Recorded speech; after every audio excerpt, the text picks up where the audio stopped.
राधे राधे दोस्तों। अगर आपको हमारी कहानियां पसंद आती हैं तो प्लीज चैनल को सब्सक्राइब जरूर करो। इंदौर एक छोटे से घर के बाहर एक कार खड़ी थी। मोहल्ले के लोग उस घर के अंदर निकलते हुए ताका झाकी करने की कोशिश कर रहे थे और अंदर एक 29 साल की लड़की साड़ी पहने अपने पलके झुकाए बैठी थी और कुछ लोग उसके आसपास उसको घेर के बैठ के आपस में बात कर रहे थे। सामने एक बड़ी उम्र का लड़का बैठा था जो उस लड़की को ही बार बार चोर नजरों से देख रहा था या फिर शायद उस लड़की के उसको देखने का वेट कर रहा था। लेकिन उस लड़की ने एक बार भी अपनी पलकें नहीं उठाई। कोई उससे कुछ बोलता तो वो बस हाँ में जवाब दे देती। तभी उस लड़की की माँ आदित्य जी अपने सामने बैठी महिला से बोली, तो हम ये रिश्ता पक्का समझे। सामने बैठी उस महिला ने एक नजर अपने पति और फिर उस लड़के की तरफ देखा तो दोनों ने पलके झपका दी। फिर वो महिला सुधा जी अदिति जी से बोली, हमें मंजूर है। एक बार आप अपनी बेटी वैशाली से भी पूछ लीजिए। तभी एक कड़क आवाज गूंजी। वैशाली के पापा मनोज जी बोले, हमारे घर में लड़कियां फैसला नहीं लेती, जो बड़े फैसला लेते हैं वही घर का फैसला होता है। वैशाली की झुकी आंखों में नमी आ गई। तभी लड़के के पापा विपिन जी बोले, ये तो आपने अच्छे संस्कार दिए हैं बच्ची को, वरना तो आजकल की लड़कियां सीधा घर से भाग ही जाती हैं। मनोज जी फिर अपनी तेज आवाज में बोले, हमारे घर में अगर किसी लड़की ने ऐसा ख्याल भी लाया तो वो अच्छे से जानती है उनकी समाधि घर के बाहर होगी। अंदर डोर के पीछे छुप के खड़ी दो लड़कियां डर सी गईं। विपिन जी मुस्कुरा दिए और बोले, हम बहुत भाग्यशाली हैं जो आपके घर की बेटी हमारे घर बहू बन के आएगी। वैशाली सबकी बातें सुन के अपने मन में यंग हंसी हंस दी। बहू बहू ही तो समझते हैं, कोई बेटी क्यों नहीं बोलता। वैशाली अपने मन में सोच रही थी कि वैशाली की मम्मी ने वैशाली के हाथ में मिठाई की प्लेट जबरदस्ती पकड़ाते हुए कहा, चलो अब सबका मुंह मीठा करवाओ। वैशाली को तो अब आदत हो गई थी वेटर बनने की। ये उसके लिए 49 का रिश्ता जो आया था और वैशाली ये भी जानती थी कुछ ही देर में ये लोग भी उसको मना करके चले जाएंगे। लेकिन फिर भी वो सिर नीचे करके उठी और बारी बारी सबके आगे पलेट करने लगी। आदित्य जी ने भी वैशाली की तारीफों के पुल बांधना शुरू कर दिया। बहुत संस्कारी है मेरी बेटी, आपको कभी शिकायत का मौका नहीं देगी। अगर आपको पसंद नहीं होगा तो अपनी सरकारी नौकरी भी छोड़ देगी। ये समझ के चलिए एक सुशील बहू अपने घर लेकर जाएंगे यहाँ से। वैशाली फिर मन में हंस पड़ी और बोली, सरकारी नौकरी की ही तो वजह से इतने रिश्ते आते हैं, वरना तो मेरे ही घर वाले फांसी दे देते मुझे। और क्यों बहू, क्यों सीधा नौकरानी बोलो ना। वैशाली मिठाई की प्लेट लेकर लड़के के पास तक आ गई थी कि लड़के ने मिठाई उठाते हुए वैशाली के हाथ को छू लिया। वैशाली ने तुरंत नजरें उठा के उस लड़के को देखा तो उसकी आंखों में एक बार फिर नमी तैर गई। वो 45 साल का कोई आदमी था। उस आदमी ने वैशाली को देख के आंख मार दी और अपना विजिटिंग कार्ड वैशाली के हाथ में पकड़ा दिया और कॉल करने का इशारा किया। वैशाली ने अपनी नजरें झुका ली, फिर शांति से आके अपनी माँ के पीछे खड़ी हो गई। वो लड़के वाले खड़े हो गए और लड़के की माँ सुधा जी हाथ जोड़ते हुए बोली, तो बहन जी अब हमको इजाजत दीजिए, हमको आपकी बेटी बहुत पसंद आई। बस घर जाके पंडित जी से सीधा शादी का मुहूर्त निकलवा के आपको 1-2 घंटे में कॉल करके बता देते हैं। सभी के फेस पर मुस्कान आ गई और आदित्य जी ने लड़के वालों को विदा कर दिया।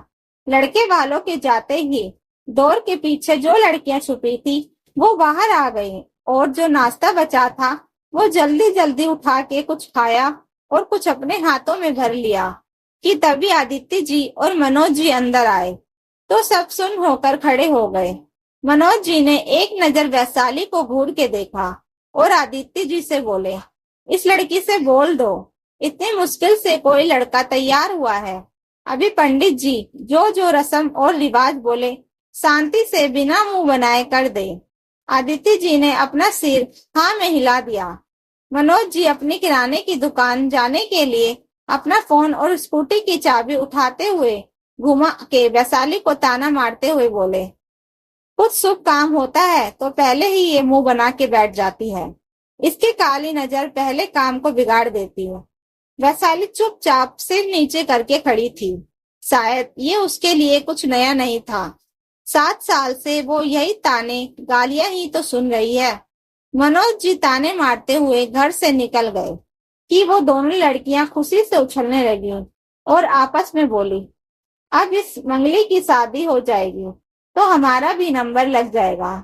वैशाली ने अपनी दोनों बहनों को एक दर्द भरी मुस्कान के साथ देखा, फिर अपने कमरे की तरफ जाने लगी कि घर का लैंडलाइन फोन बजा। अदिति जी ने फोन उठाया तो दूसरे साइड की बात सुन के वो रोने लगी और बोली, बहन जी कोई तो उपाय होगा, एक बार पंडित जी से बात करके देखिए। पर कॉल कट हो चुका था। आदित्य जी की बस इतनी सी बात सुन के वैशाली समझ गई थी लड़के वालों का फोन था और उन्होंने भी शादी के लिए मना कर दिया और अब उसके मार खाने की बारी आ गई। उसका सोचना था कि आदित्य जी गुस्से में बेलन लेकर आई और वैशाली को मारते हुए बोली, डायन तू मर क्यों नहीं जाती? ऐसी मांगलिक है तू कि बड़े से बड़ा मांगलिक लड़का भी तेरे से शादी करने के बाद संकट में आ जाएगा।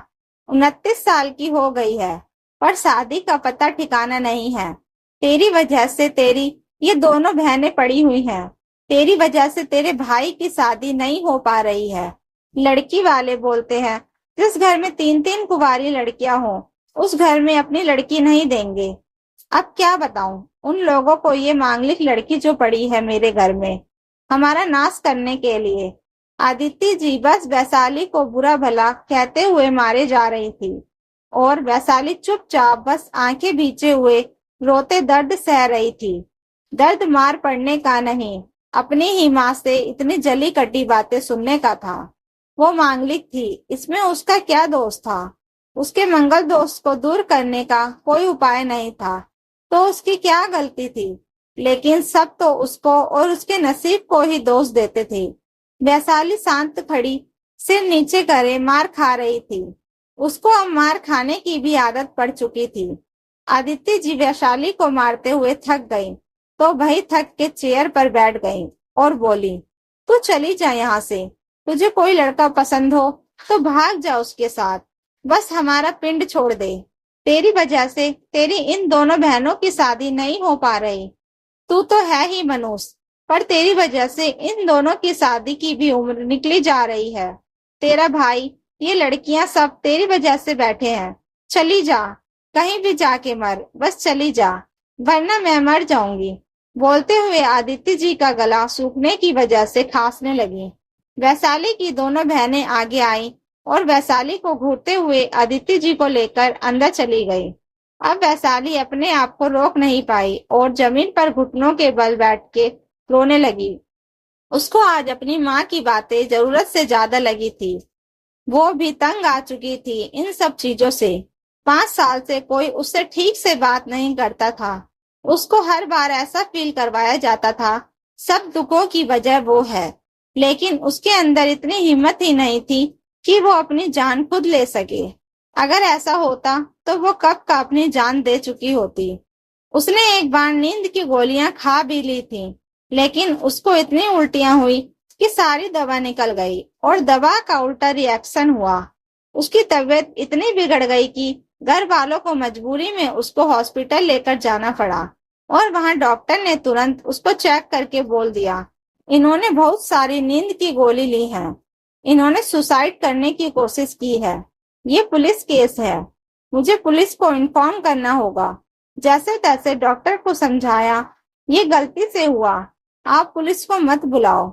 बहुत हाथ पैर जोड़ने के बाद वो डॉक्टर माना और फिर वैशाली को घर आके जिन चीजों का सामना करना पड़ा वो तो भगवान दुश्मन तक को ना दिखाए।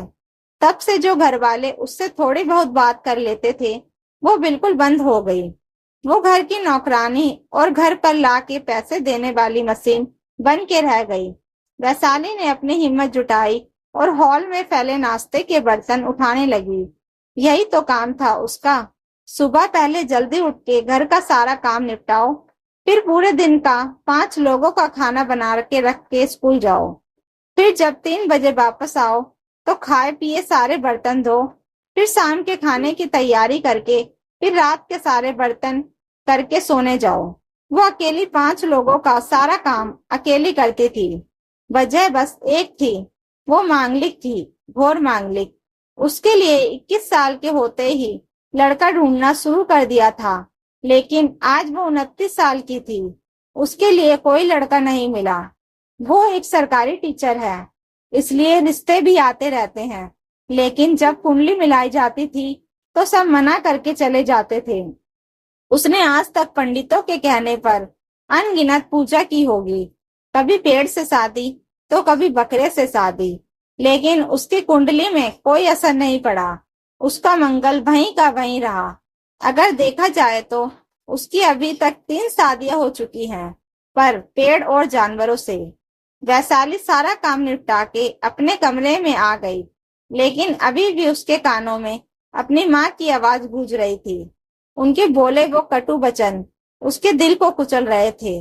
वैशाली ने कुछ सोचा और सो गई। दोस्तों, कहानी अच्छी लगी हो तो प्लीज वीडियो को लाइक, शेयर एंड सब्सक्राइब जरूर करें। Thank you for watching.